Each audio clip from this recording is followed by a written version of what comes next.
Rosalie, may panawagan ba ang Makabayan lawmakers sa senator judges?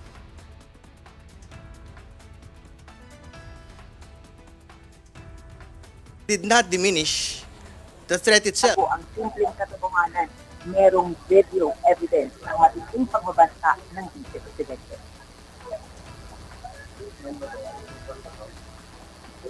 Ayon kay House Deputy Minority Leader at ACT Teachers Party List Representative Antonio Trino, kailangang dinggin ng impeachment court kung ano ang malinaw at tama.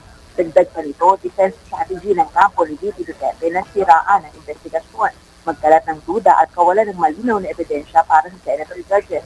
Pero ayon sa Makabayan lawmaker, hindi dapat ito ang mamayani. Hindi rin na criminal trial ang impeachment. Anawagan nito sa senator judges itigil ang technical arguments at bigyang tuon ang lahat ng facts o katotohanan.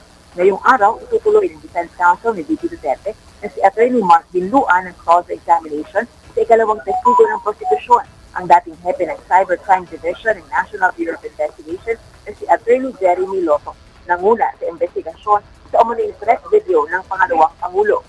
Ela kung matatapos ang cross-examination at redirect examination at may re-cross-examination o sa testigo na si Attorney Lotto ay isasalang sa witness stand naman ang Chief of Staff ng Office of the Vice President na si Attorney Zulaika Lopez.